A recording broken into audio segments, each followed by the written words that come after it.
Good evening. It is February 24th, 2026 right here in Fort Wayne, Indiana, and it is just after 5 p.m. The market is closed. Silver closed at $87.26 and gold closed at $5,144.50. What does that mean for you? That means that your silver war nickels are going to be melting for $4.89 a piece right now.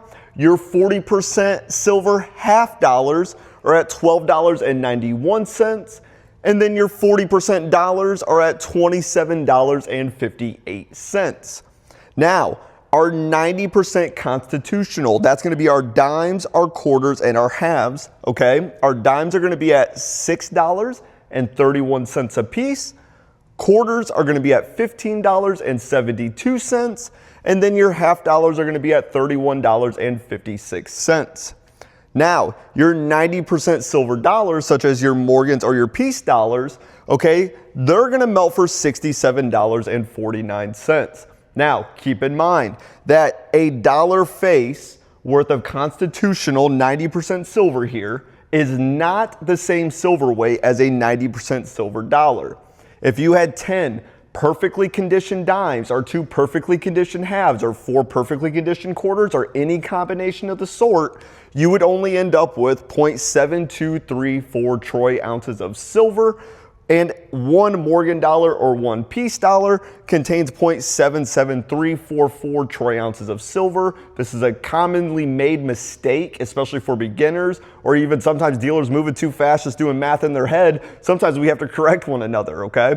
So keep in mind, guys, that a common formula you'll see is that $1 face is spot times 0.715. The reason you do that is because the coins have a little bit of wear on them. They're not all perfectly conditioned anymore. And just so over decades of industry experience, we have kind of came to the conclusion that $1 face on average really actually contains 0.715 troy ounces of silver. So that 0.715 versus 0.7234 doesn't really make that big of a difference, but just make sure that whatever dealer you're working with, this is something you want to know is which formula do you work off of? It's a good question to ask. So jumping to gold, remember that there's 31.1 grams per troy ounce. So if you had 31.1 grams of 10 karat gold, that would be worth $2,143.71 and so on. Now, what does 10 karat mean? 10 karat means that it's 10 parts 24. So we take 10 divided by 24, and that's how we get to the 0.4167. And same thing for 14 karat, 18 karat, and so on.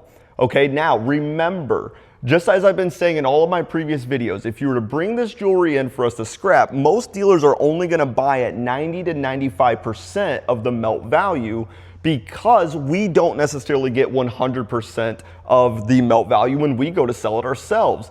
And here's the one thing to keep in mind. The market actually went down somewhat significantly today. So if somebody just made a purchase yesterday at full melt value, that dealer would be sitting at a complete loss right now, which means that they'd either have to sell it for a loss, hold on to it, and wait for the market to ride back up. Now, obviously in the market that we're seeing and experiencing right now, we're probably gonna see it go back up. It's total speculation, okay? But needless to say, this is where I talk about every single day that us as dealers, we assume a lot of risk when we're buying this material over the counter. And so we have to play our cards right. We have to be very strategic about it. And so the best thing you can do is start small, build trust with either a digital or a local dealer, and just start to establish trust both ways and start to understand how the market works and when is the best time to buy, when is the best time to sell. And really the answer is, I'm always gonna say, I love numismatics, buy the coin,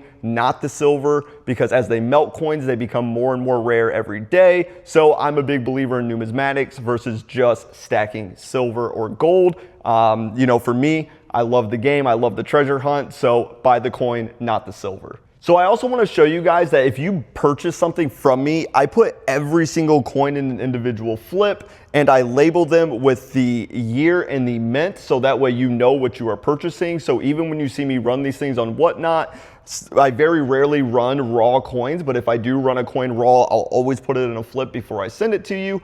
but typically they're already in flips before they ever even come to you. So I'll give you kind of a closer look. This is just some of the inventory that we showed off in our previous video, but it's all making its way into flips. It's all getting labeled and ready for tomorrow night's show, which will be Wednesday, February 25th. And so if you want to check that show out, click on the link in the description, follow my Whatnot page, interact with me live there in the stream, check out what we have going on and what we're selling. It's a great time. In the meantime, you can send me an email, you can fill out the form on the website, all of the links are in the description, and we would love to connect with you. We would love to see what you have going on, and just to make new connections is always a great time. So like this video, leave a comment, subscribe, share it with your friends. Thank you so much, and see you tomorrow.